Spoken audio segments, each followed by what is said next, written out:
3 کام کر لیجیے، اللہ ذوالجلال آپ کو خساروں سے بچا دیں گے، بلکہ خسارہ پانے والوں کے ہتھ کنڈوں سے بھی آپ کو بچائیں گے۔ آپ دنیا اور آخرت میں فوائد و ثمرات ہی سمیٹیں گے۔ پہلا طریقہ والعصر ان الانسان لفی خسر الا الذین آمنوا وعملوا الصالحات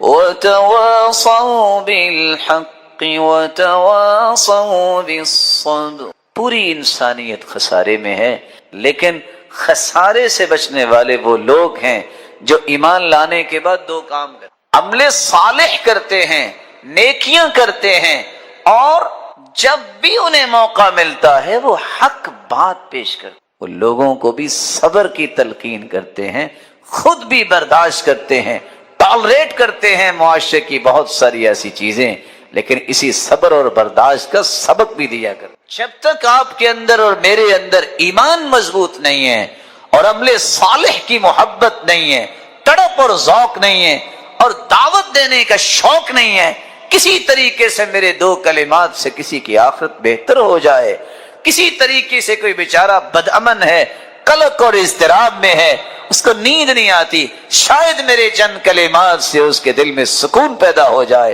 جب تک یہ شوق نہیں ہوتا خساروں سے نہیں بچ سکتا۔ اور یہاں میں رسول اللہ صلی اللہ علیہ وسلم فرمان بھی لَتَأْمُرُنَّ بِالْمَعْرُوفِ وَلَتَنْهَوُنَّ عَنِ الْمُنْكَرِ أَوْ لَيُوشِكَنَّ اللَّهُ أَن يَبْعَثَ عَلَيْكُمْ عِقَابًا مِّنْهُ ثُمَّ لَتَدْعُنَّهُ فَلَا يُسْتَجَابُ لَكُمْ۔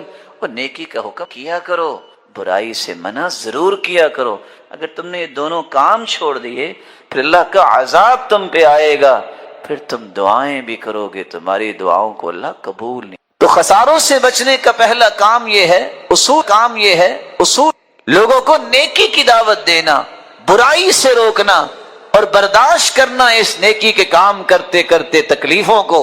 اور دوسرا طریقہ یہ ہے، اگر آپ اپنے آپ کو خساروں سے بچانا چاہتے ہو تو پھر اللہ کی رحمت کو طلب کی۔ اللہ کی رحمت کیسے ملتی ہے؟ وَلَوْلَا فَضْلُ اللَّهِ عَلَيْكُمْ وَرَحْمَتُهُ لَكُنْتُمْ مِنَ الْخَاسِرِينَ۔ اللہ تعالیٰ کا فضل اور رحمت نہ ہوتی تو خسارے ہی خسارے میں۔ اللہ کے پیارے پیغمبر کیسے اللہ کی رحمت مل سکتی ہے؟ میں 3-4 باتیں پیش کر دیتا ہوں۔ قرآن پڑھنے سے رحمت، سنت پہ عمل کرنے سے رحمت ملتی، کسی پر رحم کرنے سے رحمت ملتی ہے۔ رحم اللہ رجلا سمحا اذا باع سمحا اذا اشترى سمحا اذا قضى سمحا اذا اقتضى۔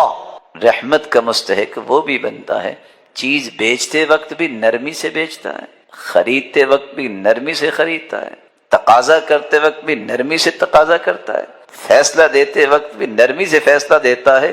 اللہ اسے بھی رحمت عطا کرے۔ من رحم ولو ذبیحۃ عصفور رحمہ اللہ۔ جو جانوروں پہ بھی رحم کرتا ہے، چڑیا کو ذبح کرتے وقت بھی رحم کرتا ہے، اللہ کے رسول نے تو جانوروں اور پرندوں پر بھی ظلم کرنے سے روکا ہے، تو انسانوں پر ظلم کرنا کیسے جائز ہو؟ تیسری اور آخری بات جو آج کے اس خطبے میں پیش کرنا چاہتا ہوں، اگر خساروں سے بچنا چاہتے ہو ایک تیسرا کام بھی کر لو، اس کا موسم بھی آنے والا ہے۔ سیدنا ابو ذر رضی اللہ تعالیٰ عنہ فرماتے ہیں، میں مسجد میں گیا، اللہ کے رسول کے پاس بیٹھا میں، تو سید المرسلین نے فرمایا ہم الاخسرون ہم الاخسرون، سب سے زیادہ نقصان اٹھانے والے، سب سے زیادہ نقصان اٹھانے والے۔ میں نے کہا اللہ کے رسول کون؟ آپ چپ۔ مجھے ڈر آیا کہ کہیں مجھ سے کوئی غلطی ہوگی ہے۔ کہا اللہ کے پیارے پہ ایسی ہوگی ہے، کون ہے وہ؟ یا میرے بارے میں آپ نے کچھ کہا ہے؟ آپ نے فرمایا ہم الاکثرون اموالا، سب سے زیادہ نقصان اٹھانے والے وہ ہیں جو سب سے زیادہ مالدار ہیں، الا من فعل هكذا وهكذا وهكذا۔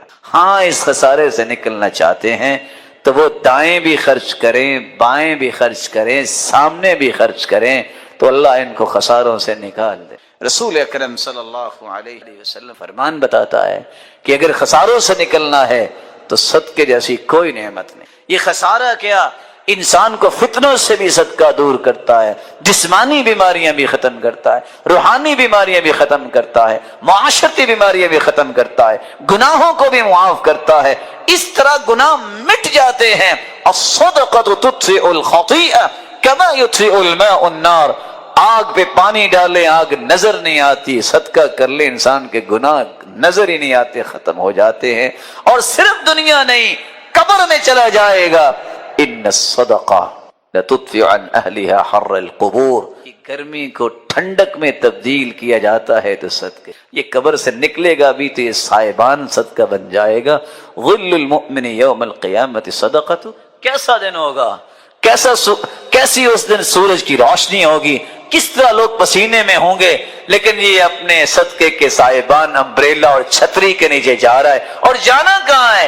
کیونکہ یہ اللہ کی رضا کے لیے اگر صدقہ کرے گا تو اللہ عرش کے سائے میں اسے لے جائے۔ رسول اکرم صلی اللہ علیہ وسلم فرمایا اتقوا النار ولو بشق تمرہ۔ آج کل ویسے بھی کھجور سستی، ایک مرتبہ اکیلے بیٹھیے گا، کھجور کے اندر سے گٹھلی نکال کے سائڈ پہ کر کے اس کے 4 ٹکڑے کیجئے، شق تمرہ، اس ایک ٹکڑے کو پکڑ کے دیکھیے گا یہ کتنا ہے اور کتنا مہنگا ہے۔ آگ سے بچنے کے لیے بس اوقات اتنا حصہ بھی رب کی رضا کے لیے خالص نیت سے دے دے تو اللہ جہنم سے بھی بچا دے۔ جب انسان کے نامہ اعمال میں ایک نیکی بھی زیادہ ہوگی تو جنتی ہوگی، اور رسول اللہ صلی اللہ علیہ وسلم نے اتنی پیاری یہ بات بتائی ہے، یقین مانیں کبھی کبھی انسان سوچتا ہے تو خوشی سے ورطہ حیرت میں چلا جاتا ہے۔ ان الرجل لیدرک بحسن خلقہ درجات قائم اللیل صائم النہار۔ سبحان اللہ۔ ایک روزہ جو فرضی روزہ ہے جو انسان رکھتا ہے تو الصوم لی وانا اجزی بھی، اللہ رب العزت فرماتے ہیں میرے لیے، اس کا بدلہ بھی میں دوں گا، اس کی لمیٹیشن بیان ہی نہیں کی۔ سبحان اللہ۔ اور اگر اللہ کی راہ میں نفلی روزہ رکھا جائے تو فرمایا ما من عبد يصوم يوما الا بعد الله بذلك اليوم وجهه عن النار 70 خريفا۔ ایک روزہ جو اللہ کی راہ میں رکھتا ہے قیامت کے دن 70 سال کی مسافت اس شخص کو جہنم سے دور کر دے گا۔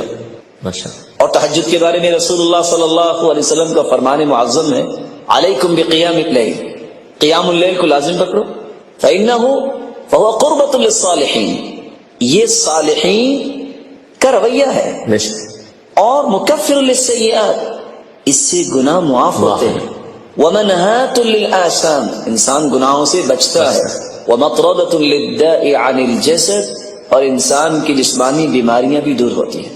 اور صحیح بخاری کی اگر روایت کو سامنے رکھا جائے، عبداللہ بن عمر رضی اللہ تعالیٰ عنہ تہجد پڑھتے تھے، جب ان کو خواب کی تعبیر کی گئی نعم الرجل عبداللہ لو کان یصلی من اللیل، تو فرماتے جب دوبارہ خواب آئی تو میں نے دیکھا کہ ریشم کا ایک ٹکڑا ہے جس پہ میں بیٹھا ہوا ہوں، اور جدھر کو میں نظر اٹھاتا ہوں جنت میں ادھر ہی وہ ٹکڑا اڑا کے مجھے لے جاتا ہے۔ اللہ فرمایا ان الرجل لیدرک بحسن خلقہ درجات قائم اللیل صائم النہار، جو درجات تہجد پڑھنے والوں کے لیے اللہ نے رکھے ہیں اور روزے رکھنے والوں کے لیے اللہ تعالیٰ نے رکھے ہیں، قیامت کے دن حسن اخلاق اختیار کرنے والوں کو یہ دونوں درجات نصیب ہو جائیں گے۔ ابن القیم رحمۃ اللہ علیہ آگے کیا فرماتے ہیں؟ وَتَقْوَى اللَّهِ تُوجِبُ مُحَبَّةَ اللَّهِ، سبحان اللہ، جب تقوی آ گیا اللہ کا محبوب بن گیا۔ وحسن الخلق يدعو الناس الى محبته، سبحان اللہ، اور جب انسان اخلاق کو اچھا کر لیتا ہے تو یہ لوگوں کو شخص کی طرف کھینچتا ہے۔ تو رسول اللہ صلی اللہ علیہ وسلم نے ان کلمات میں اتنا بڑا پیغام دے دیا ہے، جو پیغام اگر ہم اپنے زندگی میں شامل کر لیں تو ہماری دنیا بھی بہتر ہو سکتی ہے، ہم محبوب خلائق بھی بن سکتے ہیں، محبوب خالق بھی بن سکتے ہیں، بہت ہی۔ اور اس لیے رسول اللہ صلی اللہ علیہ وسلم نے ایک اور حدیث میں فرمایا ان من احبکم الی واقربکم منی مجلسا یوم القیامہ احاسنکم اخلاقا۔ شوق ہو تو ایسا ہو کہ اللہ رب العزت ہمیں صاحب اخلاق کی رفاقت نصیب فرما دے، اس سے بڑی کوئی کامیابی نہیں ہوگی، کوئی کامرانی نہیں ہوگی۔ لیکن فرمایا یہ رفاقت ملے گی کس کو؟ میں اور آپ اللہ کو کیسے راضی کر سکتے ہیں؟ اللہ کو راضی کرنے کا سب سے پہلا طریقہ اپنی زبان کو خوبصورت بناؤ، اپنی زبان میں نرمی پیدا کرو، اپنی زبان کے الفاظ خوبصورت بناؤ۔ یہ زبان تو ایک دکان کا تالا ہے، جب یہ کھلتا ہے تو پتہ تب لگتا ہے کہ اس دکان میں سونا تھا کہ کوئلہ ہے۔ اس لیے رسول اللہ صلی اللہ علیہ وسلم نے فرمایا بندہ مومن بسا اوقات صرف ایک کلمہ بولتا ہے، لمبی چوڑی بات نہیں، ایک کلمہ اللہ کی رضا کا بولتا ہے، اللہ اتنے درجات بلند کر دیتے ہیں کہ انسان کا تصور وہاں پہنچ ہی نہیں سکتا۔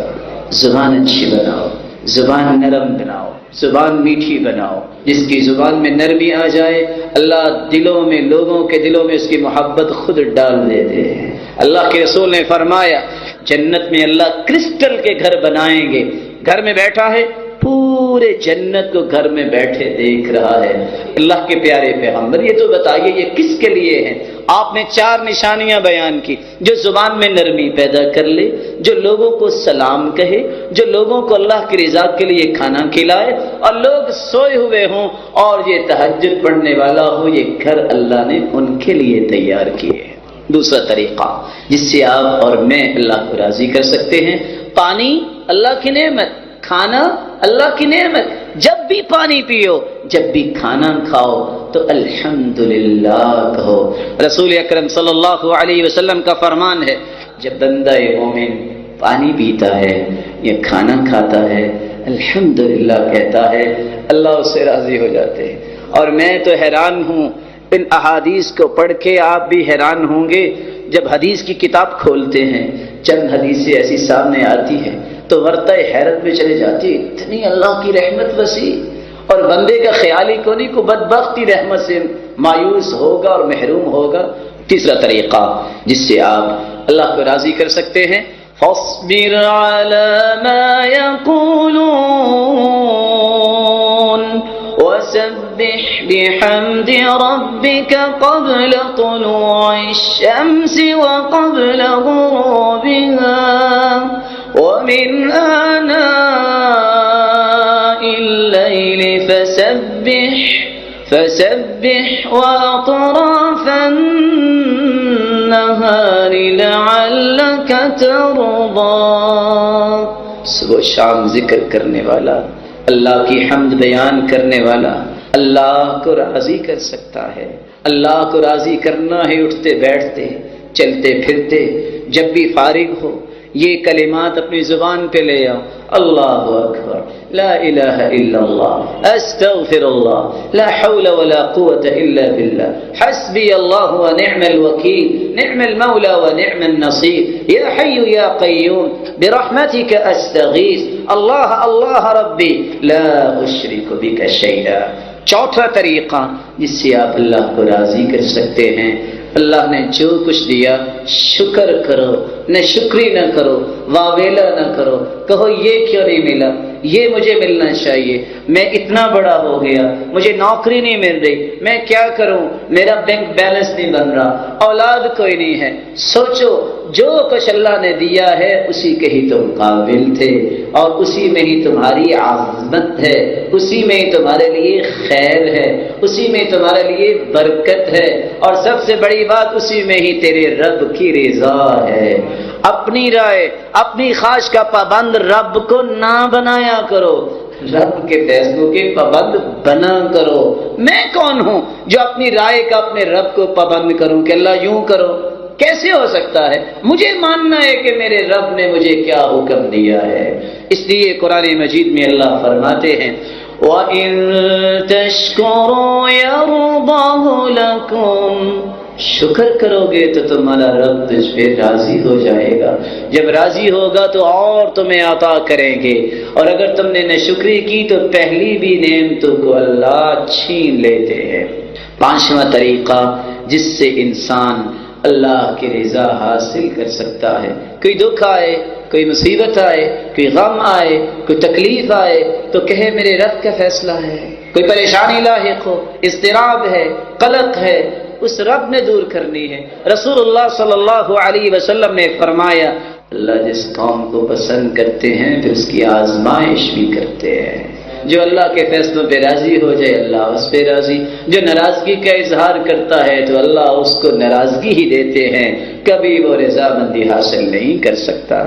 رسول اللہ صلی اللہ علیہ وسلم نے چھٹا طریقہ بیان کیا ہے رضا حاصل کرنے کا، اللہ کی رضا تلاش کیا کرو، اور تلاش کرنے کے ساتھ ساتھ دعا کیا کرو یا اللہ تو مجھ سے راضی ہو جا، میں تجھ پہ راضی ہو گیا۔ بندہ دعا کرتا ہے میرے رب مجھ سے راضی ہو جا، اللہ میں تیری رضا کا سوال کرتا ہوں، اللہم انا نسألک الرضا، اللہم انا نسألک الرضا۔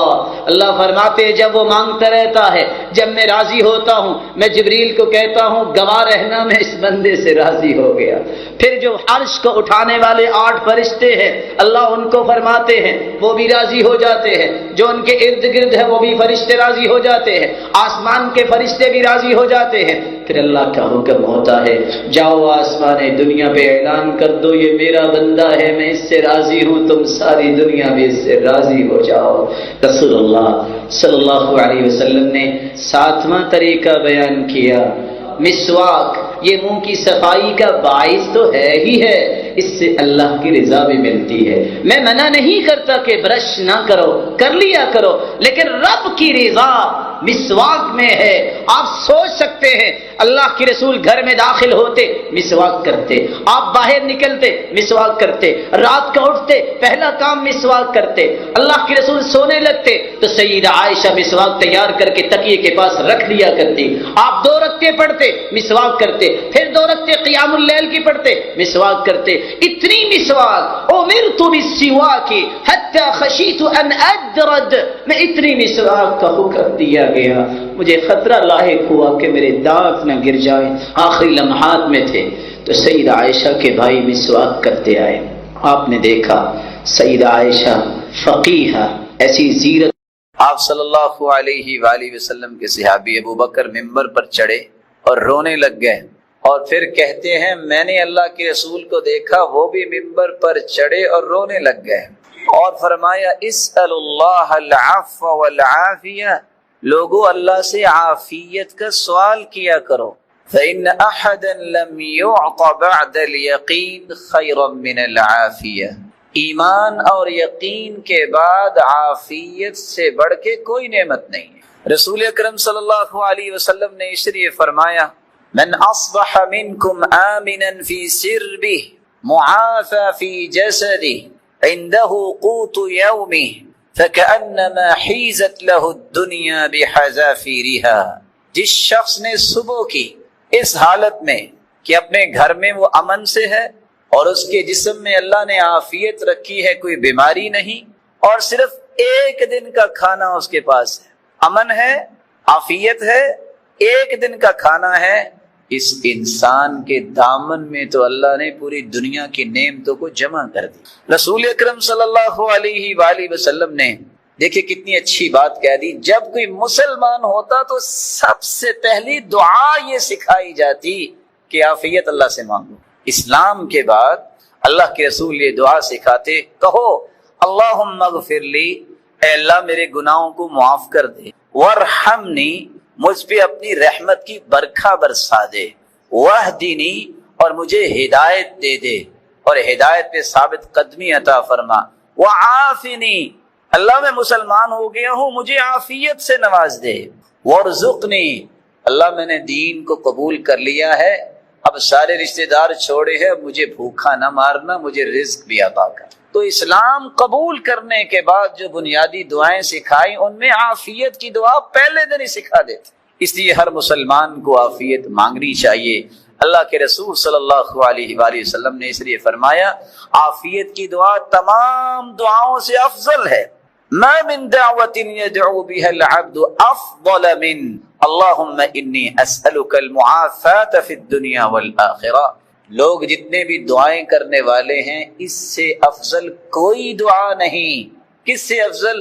کہ بندہ یہ کہہ دے یا اللہ دنیا اور آخرت میں مجھے عافیت سے نواز دے، یعنی دنیا میں کوئی مصیبت و وبا اور کوئی مرض اور کوئی دکھ مصیبت نہ آئے، اور آخرت میں جنت کا وارث بنا۔ کہ 3 دعوات لا ترد، اللہ تعالیٰ نے ان کا مقام یہ رکھا ہے کہ ان کی دعاؤں کو اللہ رد نہیں کرتا۔ صحیح الجامع کی روایت 3032 اور سلسلہ صحیحہ کی روایت 1797، آپ صلی اللہ علیہ وسلم نے فرمایا 3 دعائیں رد نہیں ہوتی۔ دعوت الوالد لولدہ، والدین کی اولاد کے لیے دعا رد نہیں، ودعوت الصائم، روزے دار کی دعا بھی رد نہیں ہوتی، ودعوت المسافر، اور مسافر کی دعا بھی رد نہیں ہوتی. بلکہ امام ابن الجوزی رحمۃ اللہ علیہ البر والصلہ میں یہ روایت لائے ہیں سیدنا حسن بصری رحمۃ اللہ علیہ سے، دعاء الوالدین یثبت المال والولد ویثبت المال والولد، اولاد کی حفاظت، اس کی ثابت قدمی اور اس کے مال میں فراوانی کا سبب والدین کی دعائیں بنتی. دعاء الوالدین علی الولد یستأصل المال والولد، لیکن اگر والدین ہی بد دعا کر دے تو اولاد کو کس چیز کا سامنا کرنا پڑے گا؟ مال بھی برباد ہو سکتا ہے، اولاد بھی برباد ہو سکتا ہے. اس لیے آپ صلی اللہ علیہ وآلہ وسلم نے فرمایا، صحیح الجامع کی روایت ہے 3049 اور سلسلہ صحیحہ کی روایت ہے 596، ثلاث دعوات مستجابات، 3 دعائیں تو قبول ہوئی ہیں، لا شک فیہن، ان میں شک کی گنجائش نہیں. دعوت الوالد علی ولدہ، والدین کی بد دعا، ودعوت المسافر، مسافر کی دعا، ودعوت المظلوم، مظلوم کی آہ و بکا. رسول اکرم صلی اللہ علیہ وآلہ وسلم نے امت کو یہ بات سمجھائی ہے کہ یہ صرف بات نہیں ہے، یہ صرف نظریہ اور مفروضہ نہیں ہے کہ والدین کی بد دعا رد نہیں ہوتی. صحیح بخاری کی روایت ہے 3436، رسول اللہ صلی اللہ علیہ وسلم نے فرمایا، سیدنا ابو ہریرہ رضی اللہ تعالی عنہ سے مروی ہے، لم یتکلم فی المہد الا ثلاثہ، ماں کی گود میں 3 بچوں نے کلام کیے. اس حدیث میں 3 کا تذکرہ، اگرچہ تمام روایات کو جمع کیا جائے تو 7 بچوں نے اپنی ماں کی گود میں گفتگو، جبکہ وہ وقت ممکن نہیں ہوتا کلام کرنے. عیسیٰ علیہ الصلاۃ والسلام، جب عیسیٰ علیہ الصلاۃ والسلام کو ماں لے کے آئی، لوگوں نے باتیں کی تو جواب کس نے دیا؟ عیسیٰ علیہ الصلاۃ والسلام. ابھی وہ چند دن کے. وَكَانَ فِي بَنِي إِسْرَائِيلَ يُقَالُ لَهُ جُرَيْج، بنی اسرائیل میں ایک بہت نیک انسان تھا جس کا نام تھا جریج. كَانَ يُصَلِّ، نماز پڑھ رہا تھا. جاءته أمه، ان کی والدہ گرامی تشریف لائے. فدعته فقال أجيبها أو أصلي، ماں نے جریج کو بلایا اور وہ نفل نماز پڑھ رہے تھے. سوچ میں پڑ گئے، ماں کو جواب دوں کہ نفلی نماز جاری رکھو. ایک طرف اللہ کی عبادت، ایک طرف ماں کی بات ماننا ہے. اور عبادت چونکہ فرض نہیں ہے، نفل پڑھ رہے. نوافل، تہجد، اللہ کے قریب کرنے کی باتیں، اللہ کا محبوب بننے کی باتیں، تقرب الہی نصیب ہوتا ہے. سوچا، فمضى في صلاته، کہتے نہیں اللہ تعالیٰ کے سامنے کھڑا ہو نماز پڑھتا. برائی نہیں سوچی، نیت میں کوئی خلل نہیں ہے، اللہ کے سامنے کھڑے ہیں، نماز میں کھڑے ہیں.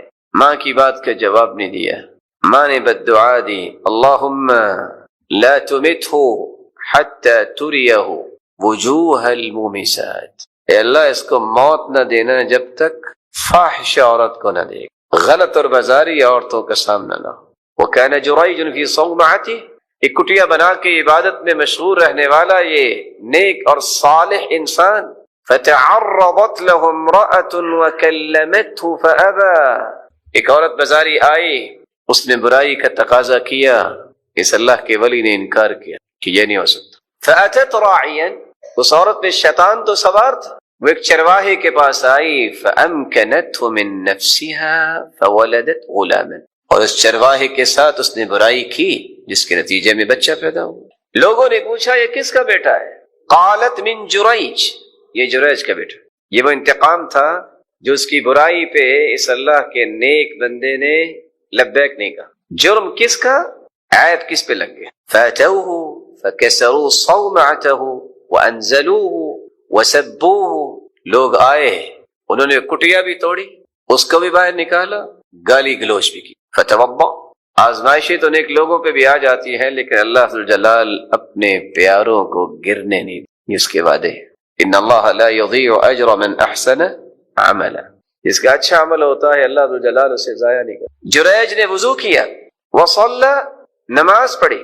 ثم اتى الغلام، اس نو مولود بچے کے پاس آئے جس کے بارے میں کہا جا رہا تھا کہ یہ بچہ جریج کا ہے. فقال من ابوک یا غلام، اے بچے بتاؤ تمہارا باپ کون ہے؟ یہ چند ساعتوں، چند گھڑیوں، چند گھنٹوں، چند دن راتوں کا یہ بچہ کیسے بات کر سکتا ہے؟ جریج نے کہا من ابوک یا غلام، بچے کس کے بیٹے ہو؟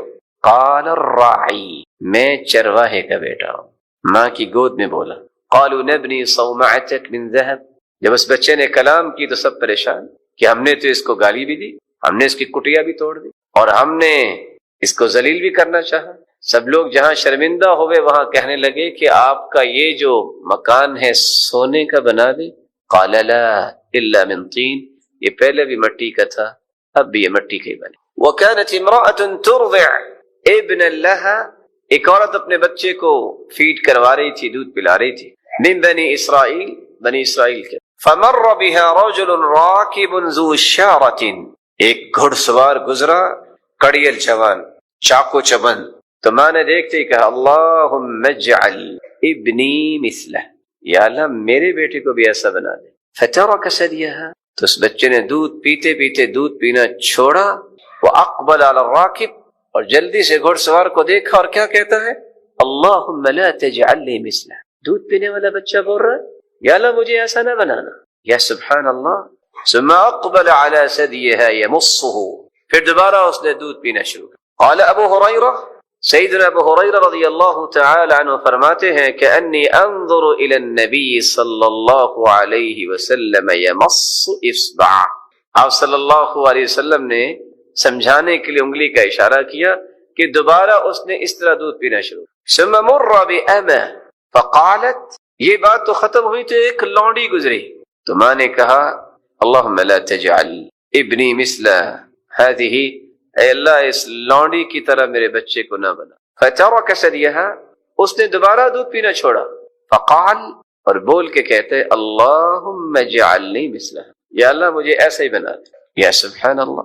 فقالت لما ذاک، جب پوچھا کہ کیوں، اس جیسا کیوں نہیں بننا، اس جیسا کیوں بننا ہے؟ فقال، تو روایت بتاتی ہے الراکب جبار من الجبابرہ، یہ جو گھڑ سوار تھا یہ ایک جابر انسان تھا، اور یہ جو لونڈی تھی اس پر الزام لگایا گیا کہ سرقتی زنیتی ولم تفعل، یہ بے گناہ عورت تھی جس پہ بدکاری کا بھی الزام لگا، چوری کا بھی الزام لگا، لیکن وہ پاک باز تھی، تو اس نے جابر بننا پسند نہیں کیا، اس نے اپنے آپ کو پاک باز لوگوں کے صف میں شامل کرنا پسند کیا۔ اس حدیث کے اندر ہمارا جو مقصود ہے، جریج اگرچہ اللہ کا ولی تھا، جریج اگرچہ معروف تھا نیکی میں، باوضو تھا، نماز میں کھڑا تھا، ماں کی بات پہ لبیک نہیں کہا، ماں نے بددعا دی، اس وقت تک موت نہیں آئی جب تک ایسی عورتوں کا سامنا نہیں کرا۔ رسول اللہ صلی اللہ علیہ وآلہ وسلم نے سچ فرمایا،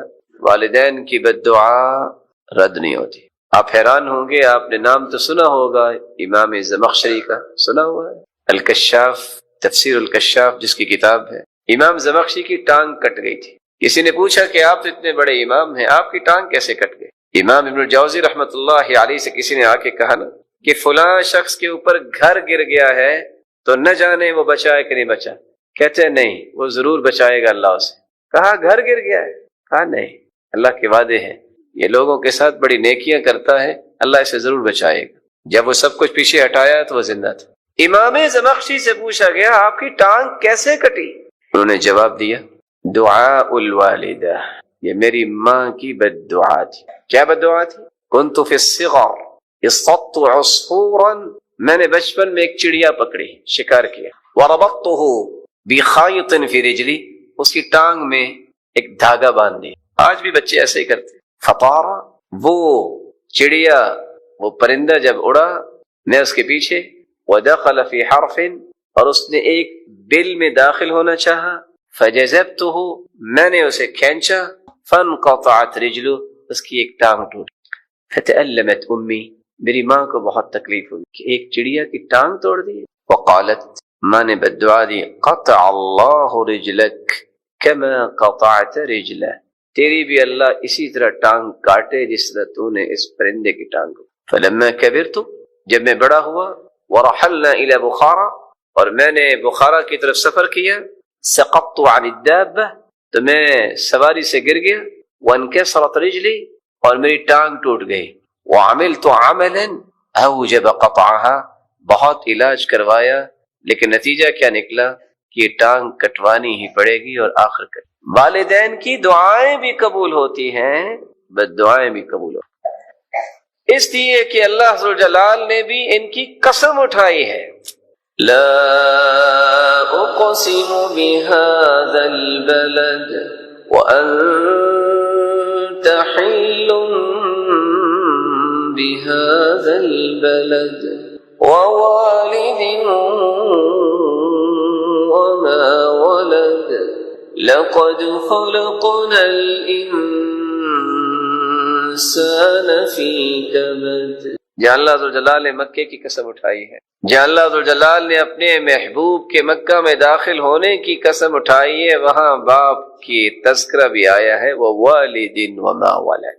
یہ کوئی معمولی شان تو نہیں ہے کہ اللہ ذوالجلال قسم اٹھا رہے، بلکہ رسول اللہ صلی اللہ علیہ وآلہ وسلم نے دنیا کے اندر بے مثال اور بے لوس محبت کرنے والی شخصیت کا تذکرہ کیا ہے تو وہ والدین، بے لوس اور بے مثال۔ صحیح مسلم کی روایت ہے 2754، سیدنا عمر بن خطاب کی روایت آپ میں سے ہر ایک کو یاد ہوگی۔ قدم علی رسول اللہ صلی اللہ علیہ وسلم بسبیین، جب غلاموں اور لونڈیوں کو لایا گیا اللہ کے رسول صلی اللہ علیہ وسلم کے پاس، فَإِذَا امْرَأَةٌ مِّنَ السَّبْيِ تَبْتَغِي، ایک عورت کس طرح دوڑ رہی تھی ان لونڈیوں اور غلاموں میں جن کو قیدی بنایا گیا۔ إِذْ وَجَدَتْ صَبِيًّا فِي السَّبْيِ أَخَذَتْهُ فَأَلْصَقَتْهُ بِبَطْنِهَا وَأَرْضَعَتْهُ، دوڑتی دوڑتی جب اسے اپنا بچہ ملا تو کس طرح اس نے جلدی سے اسے اٹھایا اور سینے سے لگایا اور فوراً دودھ پلانا شروع کیا۔ رسول اللہ صلی اللہ علیہ وسلم دیکھ رہے تھے، آپ نے فرمایا ترون هذه المرأة طارحة ولدها في النار، کیا خیال ہے یہ ماں اپنے بچے کو جہنم میں ڈال سکتی ہے؟ قلنا لا واللہ، اللہ کی قسم، اللہ کے رسول کیسے؟ وَهِيَ تَقْدِرُ عَلَىٰ أَلَّا تَطْرَحَهُ، یہ ماں کیسے ڈالے گی جہنم میں؟ فقال رسول اللہ صلی اللہ علیہ وسلم لَلَّهُ أَرْحَمُ بِعِبَادِهِ مِنْ هَذِهِ بِوَلَدِهَا، اللہ ذوالجلال اس ماں سے بھی زیادہ اپنی مخلوق سے محبت کرنے۔ یہاں ایک بات سمجھنے والی ہے، کچھ لوگ کہتے ہیں کہ اللہ تو 70 ماؤں سے بھی زیادہ پیار کرتے ہیں، اس کا تذکرہ کسی حدیث میں نہیں آیا۔ اگر 70,000 اور 70 لاکھ اور 70 کروڑ اور 70 ارب بھی مائیں جمع ہو جائیں تو اللہ ذوالجلال جس طرح اپنے پیارے بندوں سے محبت اور پیار کرتا ہے، یہ 70 ارب مائیں بھی اتنا پیار نہیں دیں۔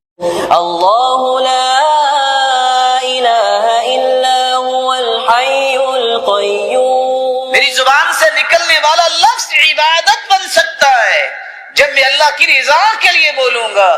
آپ کیا سمجھتے ہیں کہ کسی مسلمان کے لیے دعا کرنا یہ صرف اجر ہی ملے گا، دنیا میں کوئی فائدہ نہیں؟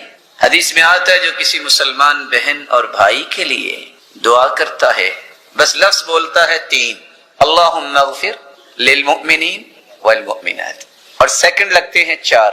چلو کچھ تسلی سے پڑھ لے تو کچھ 6 سیکنڈ میں بول لے، بول کے دکھائیے اللہم اغفر للمؤمنین والمؤمنات۔ دنیا کا ہیوج سے ہیوج پروجیکٹ ڈیل ہوتے سنا ہوگا، اتنا پروفٹ دنیا کے کسی بھی انسان کو نصیب نہیں ہے جو اتنے لفظ بول لیتا ہے۔ جب سے کائنات بنی ہے، جب قیامت آئے گی، اس دوران جتنے بھی مومن مرد تھے اور ہیں اور ہوں گے اور مومنہ عورتیں جتنی تعداد میں ہوں گے، اتنے 3 حرف 6 سیکنڈ میں بولنے سے اللہ اتنی تعداد میں نیکیاں اس کے نام اعمال میں لکھ دیتے۔ یہ تو آخرت کی بات ہوگی نا۔ حدیث میں آتا ہے دعوت المرء المسلم بظہر الغیب مستجابہ عند رأسه ملک موکل به یقول آمین ولک بمثل۔ ادھر یہ دعا کرتا ہے یا اللہ میرے فلاں بھائی کو صحت دے دے، اللہ میرے فلاں رشتہ دار کے لیے مہربانی فرما، وہ پریشان ہے اس کی پریشانی دور فرما، اپنے لیے، والدین کے لیے، بہن بھائیوں کے لیے، اولاد کے لیے، رشتہ داروں کے لیے، تعلق والوں کے لیے۔ یہ دعا کرنا کوئی معمولی بات نہیں ہے۔ ادھر دعا میں اور آپ کرتے ہیں، میرے اور آپ کے ساتھ آسمان سے ایک فرشتہ نازل ہو جاتا ہے اور وہ کہہ رہا ہوتا ہے آمین آمین۔ جب دعا ختم ہوتی ہے تو ساتھ ہی کہتے ہیں یا اللہ اس کی دعا پہ تو میں نے بھی آمین کہہ دی، یا اللہ یہ ساری دعائیں اس کے لیے بھی قبول فرما فرشتہ ہمارے لیے دعا کر دیتا. جس کے لیے فرشتہ دعا کرے اس سے بڑا بھی کوئی خوش نصیب ہو سکتا؟